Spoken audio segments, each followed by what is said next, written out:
Estamos aqui na nossa terceira unidade e nesse momento a gente sabe que já passamos pela leitura, pelos estudos da unidade 1 do material disponível, também pelo material disponibilizado da unidade 2 e agora a gente vai para a unidade 3.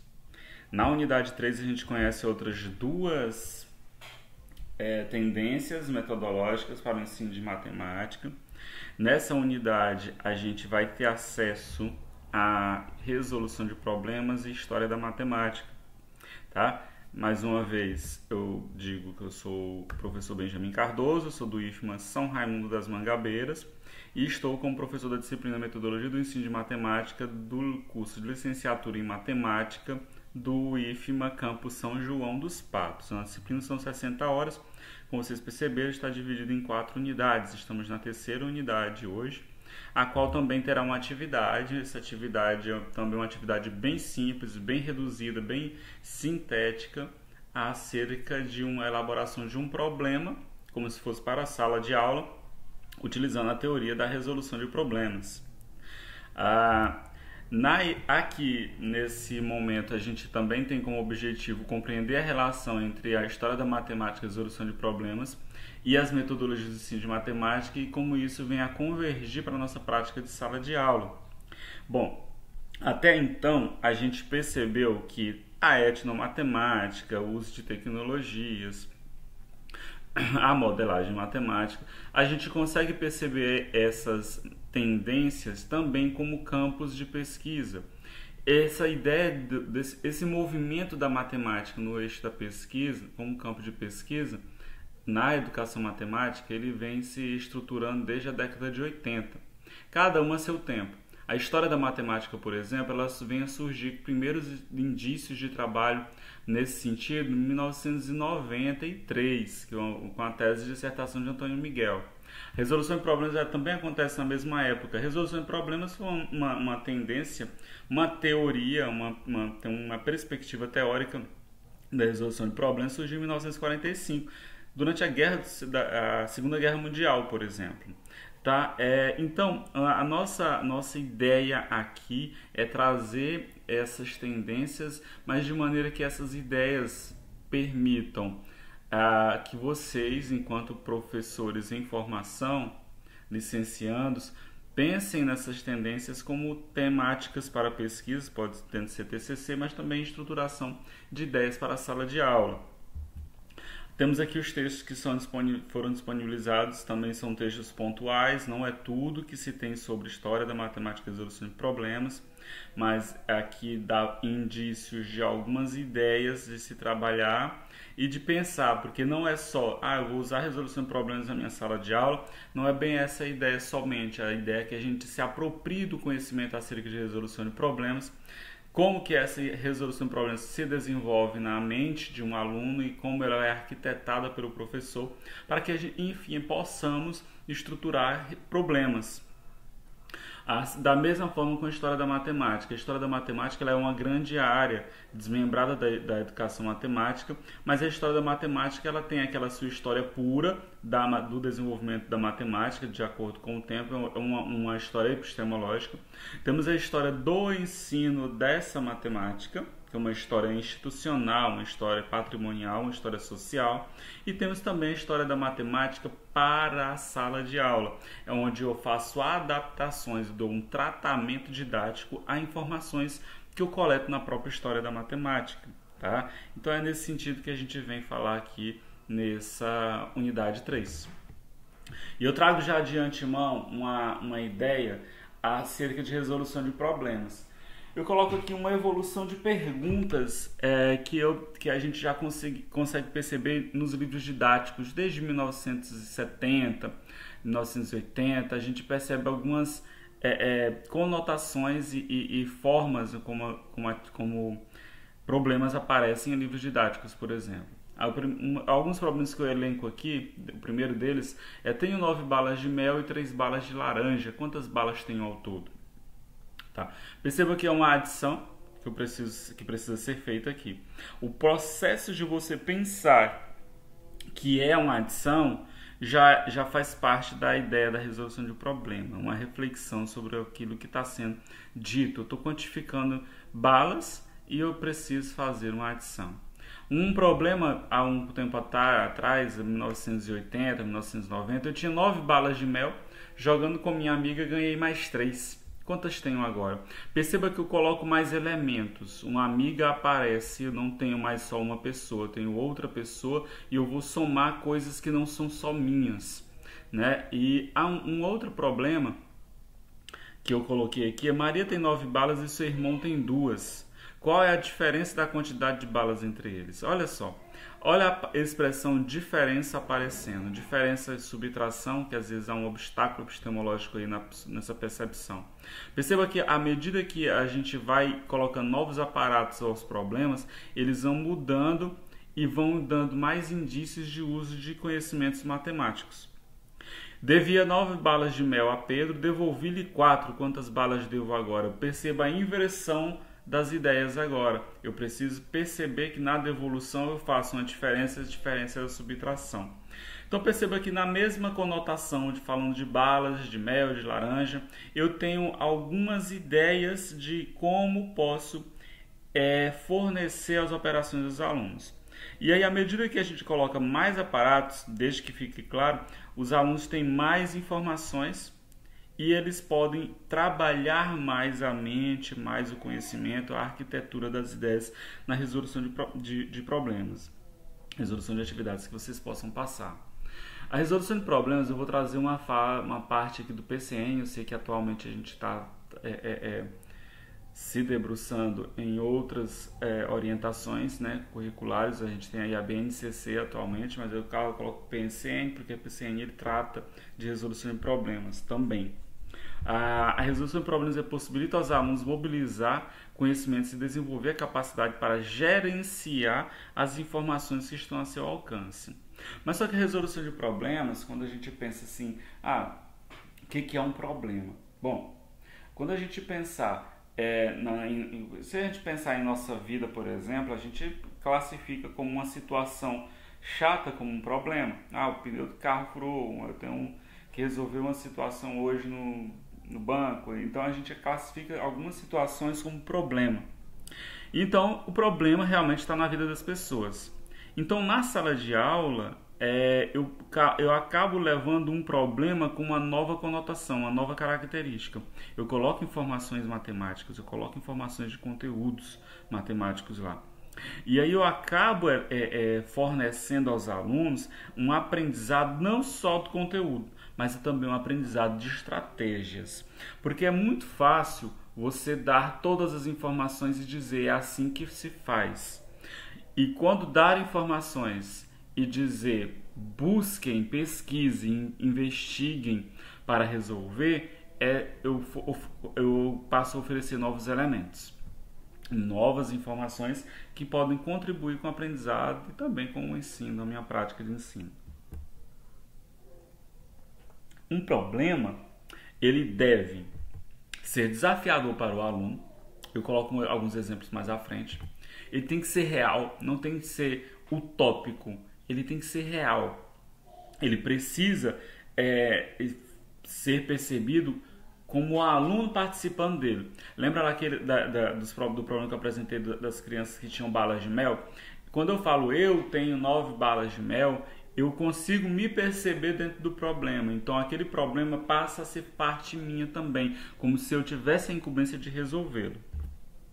O problema precisa ser interessante, ele tem que ser aberto a questionamentos, ele precisa ser aberto a dúvidas, a hipóteses.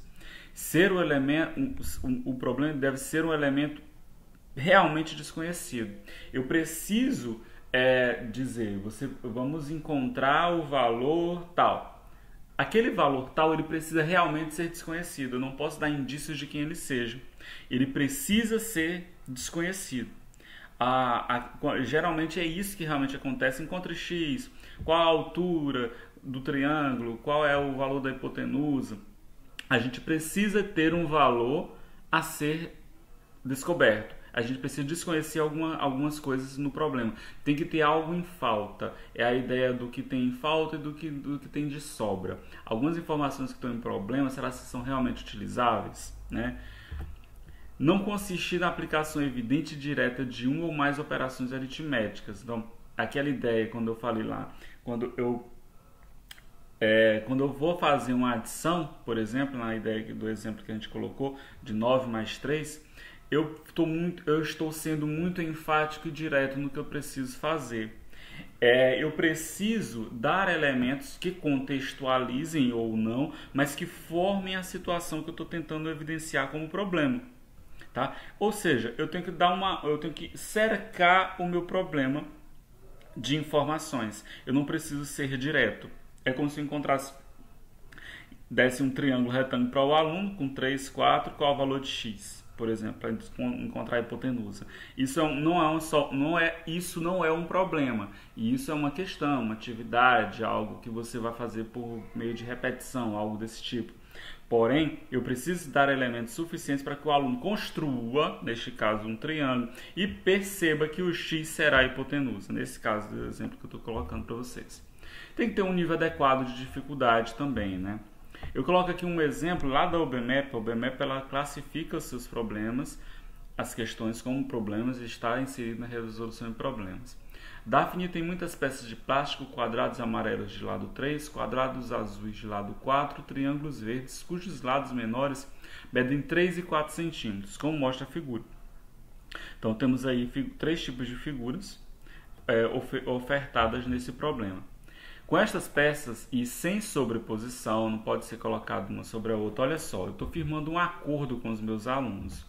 Com estas peças que foram apresentadas aqui, a amarela, a azul e a verde, sem sobrepor uma sobre a outra, nessa situação aí eu já tenho que fazer o aluno perceber que eu tenho regras a serem cumpridas. Ela forma figuras como, por exemplo, o hexágono a seguir. Tá. Qual é a área do hexágono que Daphne formou? Essa é uma típica característica de resolução de problemas. Se você perceber, eu dei informações aqui suficientes para os alunos que eles têm que pensar e têm que estruturar e separar isso na mente deles, na cabeça. Os quadrados amarelos, os quadrados azuis, triângulos verdes, eles têm tamanhos diferentes. Então, talvez o quadrado amarelo só vai coincidir com um daqueles lados do triângulo, por exemplo. Será um dos catetos do triângulo retângulo, por exemplo. Teve um grupo que logo perguntou: professora, dá para calcular uma área de cada vez? A professora respondeu: o que vocês acham? Tentem. Percebam a atuação do professor no problema. A atuação do professor aqui não é de dizer sim ou não. Você acertou, não é essa a ideia. A ideia aqui é estimular mais ainda que os alunos duvidem do resultado que eles encontram. Essa é a caracterização de resolução de problemas. Essa caracterização pode ser uma das caracterizações e essa é a caracterização da atuação do professor. O professor ele vai instigar o aluno a tentar. E quando eu faço isso, o que vocês acham? Os alunos eles começam a pensar, tentar buscar como provar aquilo. E para provar algo que é matemático, nesse sentido, ele não pode só pensar, ele tem que transmitir, tem que repassar essa informação de alguma forma, falada, gesticulada, escrita, tá? Então, pensem aqui na atuação do professor no caso de uma resolução de problemas. Por exemplo, na imagem 26 vezes 3, por exemplo, um aluno respondeu 98. 26 vezes 3, o aluno respondeu 98, ele multiplicou 3 vezes 6, elevou umzinho ali em cima, mas aí 3 vezes 2 dá 6 e ele colocou 9. Tá, perguntando para vocês, de que maneira o aluno pode ter pensado aí? Eu sei que não vou ouvi-los, mas só que é a ideia da gente pensar. O que aconteceu? Esse aluno, ele entende ou não entende de multiplicação? E se ele entende ou não, o que ele entende e o que ele não entende de multiplicação? Que estratégias poderiam ser adotadas para esse aluno? Pensem só. Esse problema está limpo e seco, é 26 vezes 3 e pronto. Pode ser para a característica de uma resolução de problemas seria o anterior, o que está sendo perguntado, né? Nessa situação aí, eu trouxe de uma atividade que eu realizei com um aluno sobre análise de erro, para que a gente perceba o seguinte: esse aluno, quando ele me explicou o que tinha acontecido, ele multiplicou 3 vezes 6 normalmente, mas só que aí quando ele levou 1, ele somou 1 mais 3, 1 mais 2. 1 mais 2 dá 3, 3 vezes 3 dá 9. Ele sabe multiplicar. Esses valores ele consegue. Porém, houve um equívoco aí, uma situação a ser analisada, a ser estudada, a ser detalhada, de entender por que o aluno pensou dessa forma, em somar esses fatores 1 e 2, né? E aí, pessoal, eu apresentei aqui um pouco de resolução de problemas, mas aí eu queria que a gente pensasse, a partir das leituras que vocês realizam, que vocês estão realizando, vocês pensassem como que eu posso estruturar uma questão, né? Isso vai ser a tarefa de envio de arquivo único que eu coloquei mais à frente para vocês. E aqui, tentando ser breve nas apresentações, devido ao tempo que a gente tem disponível para estar arquitetando, estruturando a aula, eu passo agora para a história da matemática. A história da matemática como eu falei para vocês, ela tem uma certa divisão nos estudos e dentro da educação matemática. A história da matemática, existe uma história epistemológica, aquela história da matemática pura, a história do próprio desenvolvimento, que não é linear. Uma história do ensino da matemática, uma história da própria educação matemática e uma história voltada para a sala de aula de matemática. A inserção da história da matemática em sala de aula é um objeto de discussão nos últimos 30 anos e está em crescimento essa situação ainda, assim como outras tendências, né? A etnomatemática também está em expansão, modelagem, resolução de problemas, o uso de tecnologias está em expansão. Parte do pressuposto que se reconhecer a origem de conceitos matemáticos permite a aceitação das formas de resolver problemas a partir da adoção de novas maneiras de ver e reconhecer personagens, né? Que fizeram parte do desenvolvimento da própria matemática. Os povos, métodos antigos, artefatos antigos que contribuíram para a matemática que está disposta nos livros didáticos. Isso de acordo com Mendes, Miguel e Miorim. Mendes, Miguel e Miorim são autores que praticamente consolidaram a área de discussão aqui no Brasil, essa área de discussão em história da matemática. Eu percebo a história da matemática, quando eu olho para a história da matemática, eu consigo perceber a matemática como uma ciência em construção constante. Uma matemática que ela está em construção, não existe apenas uma matemática, como conversamos anteriormente lá, quando falamos de etnomatemática. Essa matemática ela está em constante construção. Ainda existe muita matemática a ser descoberta, porém a gente tem um certo limite de que matemática se estuda numa graduação, um certo limite de que matemática estuda-se na educação básica, mas existe muitos outros conteúdos e áreas e teorias que estão sendo consolidadas e estão prontas para serem estudadas também. Algumas estão prontas, já acabadas para serem estudadas. Há um movimento constante porque sempre se há uma nova pergunta acerca daquilo que já existe. Se há uma pergunta acerca daquilo que já existe, há dúvidas, há questionamentos, então há pessoas interessadas em buscar novas resoluções. E nessa busca de novas resoluções produz-se mais conhecimento. Assim como acontece na nossa sala de aula. Quanto mais a gente instiga, mais a gente permite o argumento, mais a gente faz o aluno duvidar daquilo que ele fez, daquilo que está sendo estudado, mais subsídios e aparatos e informações ele vai ter acerca do conhecimento, da construção do seu próprio conhecimento. Na intenção de estudar a história da matemática, pessoal, há também uma ideia de quando se estuda isso, se percebe, a gente se nota e faz-se o aluno perceber uma desmistificação da matemática como ciência pronta e acabada, que não está pronta e acabada, ela está em construção. Se o aluno nota isso, o aluno ele começa a se permitir novas propriedades acerca do conhecimento matemático. Perceba que a gente conversou anteriormente que estudar matemática vai muito mais não sendo, não que não seja importante, vai muito além de perceber uma fórmula e aplicar a fórmula.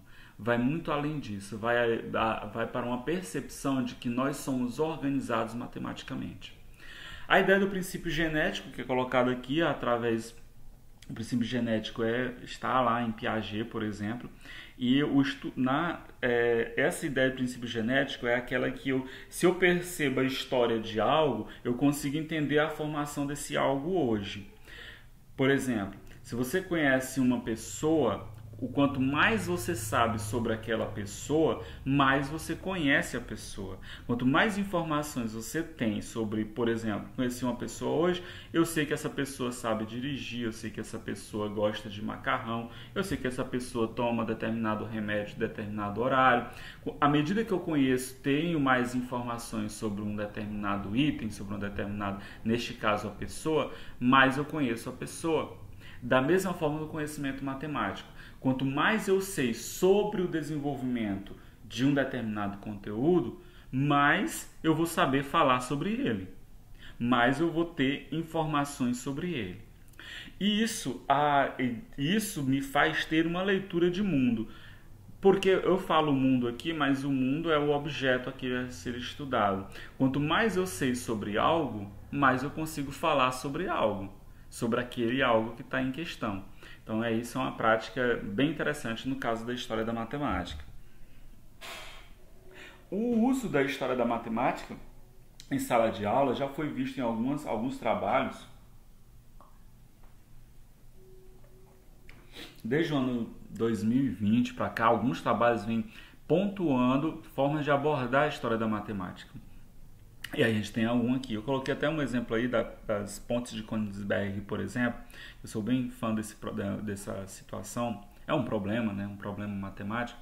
E aí vincula-se com a história da matemática, porque as pontes Königsberg, ela fala a teoria dos grafos, né? E é um problema excelente para se trabalhar, por exemplo, análise combinatória, até mesmo geometria e outros conteúdos, na sala de aula da educação básica, mas só que a teoria dos grafos não está lá, então isso acaba sendo esquecido, né? Acaba não compondo essa ideia, acaba não compondo nossa sala de aula, porque a gente pensa, teoria dos grafos não é para ser estudada aqui, sendo que há trabalhos, já encontrei dissertações, por exemplo, utilizando a teoria dos grafos na sala de aula da educação básica, no ensino fundamental e no ensino médio, por exemplo. Eu coloco esse exemplo aí porque as pontes de Königsberg remontam um problema histórico para a matemática, né?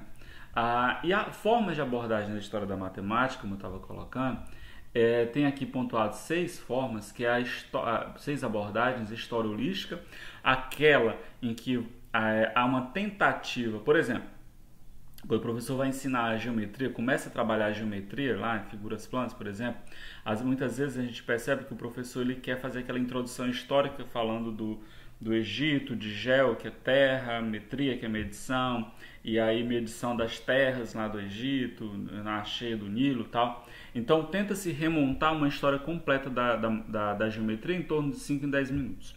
Essa é a ideia da história holística. É benéfico? Porém não percebemos tanta contribuição assim. Porque quando os pontos eles são abordados em específico, por exemplo, este fato aqui eu vou buscar para ser comentado acerca da história, aí ele se torna mais potencialmente significativo para a sala de aula. A abordagem a partir de problemas históricos, exemplo, a própria ponte de Königsberg foi um problema histórico, o problema do volume da coroa lá de Arquimedes, que pode ser estudado em sala de aula, métodos e resoluções históricas, por exemplo, método de Vier para resolução de equações de segundo grau, por exemplo. Obras antigas, existem inúmeros materiais antigos, escritos, que estão disponíveis pela internet em PDF, que poderiam ser abordados em sala de aula e muitas vezes são deixados de lado. E eles têm um potencial muito significativo para ser trabalhado, ser abordado didaticamente em sala de aula. Práticas socioculturais historicamente constituídas, essa ideia nos remete muito a práticas desenvolvidas milenarmente acerca de determinados determinadas áreas, determinados empreendimentos que podem ser explorados nas aulas de matemática. Por exemplo, algumas práticas agrícolas de arado, por exemplo, que não são usuais hoje, que hoje está bem mecanizado, é muito tecnológico atualmente, elas têm de uma outra área, logicamente, isso que eu estou falando de práticas agrícolas de arado, porém, existe uma história consolidada sobre aquilo, sobre essas práticas agrícolas. E essa história ela pode ser trazida à tona para a sala de aula, por exemplo, qual era o espaçamento, qual era o tamanho dos sulcos de terra feito por uns arados de boi, por exemplo. Essa é a ideia de trazer um pouco da conotação histórica para a sala de aula. E história também de outras áreas, né? Por exemplo, a gente pode visitar determinadas áreas, como, por exemplo, uma visita sobre a história de Mendel no cálculo de probabilidades em genética de ervilhas, por exemplo. A gente já sabe que lá existe um conteúdo de história da matemática, um conteúdo matemático muito forte de análise combinatória e propriamente probabilidade, que poderia ser estudado em sala de aula, nem sempre pensando na conexão interdisciplinar, mas aí explorando essa ideia de Mendel, as tabelas que ele elaborou em torno das ervilhas, mas aí tentando vincular o conteúdo matemático que está sendo estudado em sala de aula. São algumas formas de abordagens aqui que são possíveis com a história da matemática, tá? Quando eu coloquei ali problemas antigos, né, mensurei alguns e coloquei algumas ideias aqui. Problemas antigos da matemática, por exemplo, existem alguns documentos, o papiro, um papiro, né, e é o papiro de Hind, na verdade, e aí lá tem um problema que diz assim: vemos 9 aterros, cada aterro tem 9 árvores. O papiro de Hind está disponível em museus, se não me engano está no Museu de Berlim atualmente. No papiro diz assim: vemos 9 aterros, cada aterro tem 9 árvores, cada árvore tem 9 ramos, cada ramo tem 9 ninhos, cada ninho tem 9 pássaros, cada pássaro tem 9 filhotes, cada filhote tem 9 penas, cada pena tem 9 cores. Quantos há em cada? Né? Quantos há de cada? Olha só, um problema que pode levar para multiplicação, potenciação, dependendo da sua visualização conteudística, né, em matemática. Então percebam que eu posso explorar a própria tradução, no caso desse papiro, desse material, para a nossa sala de aula, que é um problema que fortemente pode ser adaptado, transportado para a nossa sala. Porque o que acontece muito é que a gente vê a história e nem sempre vai estar na nossa língua, né, praticamente. Mas já existem muitas traduções por aí, e isso pode ser transportado e dado um tratamento didático de acordo com o seu interesse para a sala, né? Para D'Ambrosio, em 1996, a história da matemática na sala de aula ela serve para situar a matemática como manifestação cultural de todos os povos em todos os tempos, como a linguagem, os costumes, os valores, as crenças, os hábitos, e como tal diversificada nas suas origens e na sua evolução. Também serve para mostrar que a matemática que se estuda nas escolas é uma das muitas formas de matemática desenvolvidas pela humanidade, não é a única. Nós temos uma matemática muito eurocentralizada. A nossa matemática é muito conforme o que já está escrito. A gente acaba desconsiderando outras matemáticas, até porque não é tão comum encontrar uma matemática, um livro de matemática da África, por exemplo. Para destacar que essa matemática também serve para destacar que essa matemática teve sua origem nas culturas da antiguidade mediterrânea e se desenvolveu ao longo da Idade Média. Somente a partir do século XVII foi que ela começou a ser organizada como uma ciência. No século XVII, por volta de 1600 e alguma coisa, 1618, 1620, por aí, é que se começou a ter um próprio estilo da matemática e ela foi consolidada como ciência. E ela passou a ter um corpo de conhecimento, ser disciplina em cursos de medicina, de direito, em cursos superiores da época. Então ela começa a ser consolidada aí, mas até então ela é utilizada fortemente em todas as outras áreas de conhecimento. Eu coloco aqui um exemplo bem simples de como a gente poderia dar um tratamento didático para uma informação histórica. E aqui eu vou fazer a leitura para a gente relembrar. Não aguento mais carregar esta sacola de pedras, ela é muito pesada. Tomara que inventem logo os números, não aguento tanta dor nas costas. Bom, o que é que eu posso estar percebendo nessa tirinha aqui? É como se fosse uma história em quadrinhos. É um trabalho de Ana Carolina Costa Pereira, de 2015. O sistema de contagem. O sistema de contagem antes era baseado por elementos. Se eu queria saber quantas ovelhas tinha num pasto, quantas árvores tinha num pasto, quantos rios tinham em determinado lugar, eu precisava ter objetos para poder mensurar. Eu não só contava com o dedo, não tinha um sistema de numeração. Isso dá uma discussão muito forte em salas de aula, desde que os conteúdos sejam coerentes com esses que a gente está trabalhando aqui. Então, perceba que é uma situação bem didática, é cômica também, então é bem interessante ser olhado como favorável para a sala de aula. Uma outra ideia aqui é, ai que calor, uma coquinha cairia bem. Aí já fica meio cômico assim, porque uma coquinha lá no deserto, nas pirâmides, no Egito. E o escriba vai e fala, Thales, temos um desafio para você. Tens que medir a altura da Kelps. Olha só, olha um contexto interdisciplinar aí de falar das pirâmides. Kelps, Kefren e Miquerinos, por exemplo. E aí o Thales aceita, Thales aceita. E aí acho que a ideia de usar uma trena não vai ser muito boa, porque era meio inacessível. Vamos ter que usar a minha outra ideia. E aí aqui cabe aquela discussão. Essa tirinha aqui ela continua, tá? Eu não coloquei ela toda, mas temos que usar outra ideia. Qual era a outra ideia? Era medir a partir da sombra, né? Embora há artigos que contestam essa ideia, não se sabe mesmo se Thales fez esse trabalho, sabe-se que ele existiu, porque existe um busto dele, né? Exposto na cidade de Mileto, porém a gente não se sabe se é realmente a ideia, porque a ideia de calcular a altura com a sombra seria realmente coerente, mas cabe a discussão, porque as faces da pirâmide elas são inclinadas, né? Há uma discussão forte sobre isso. E aqui a gente chega, pessoal, ao que eu queria mostrar para vocês da atividade, falei ao que eu já tinha comentado no início, a tarefa de envio de arquivo único, que será elaborar um problema com base na resolução de problemas.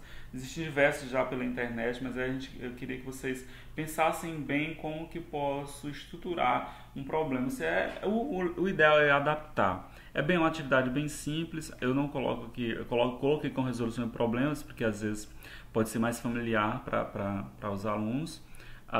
E aí pensando, se você já estiver em sala de aula, você tenta adequar aos conteúdos que você estuda, ou se você tiver algum apreço, afinidade com algum conteúdo específico, tentar adequar a ele, de forma que pode ser exposto, né, apresentado dentro do ambiente, mas é só o problema aqui que a gente pede. E dúvidas, pessoal, dúvidas se tiverem, a gente está aí com o nosso contato, também conversa pelo chat, tá? Aqui eu coloco uma frase, agora eu trago uma frase de Paulo Freire, não mais dos filmes. Educação não transforma o mundo, educação muda as pessoas, pessoas transformam o mundo. E pensando nesse encadeamento aí que Paulo Freire coloca, essa lógica aí que o Paulo Freire apresenta, é que eu tento me despedir aqui de vocês dessa unidade 3, desejando mais uma vez boa sorte, bom trabalho, bons estudos, e estamos aí, tá?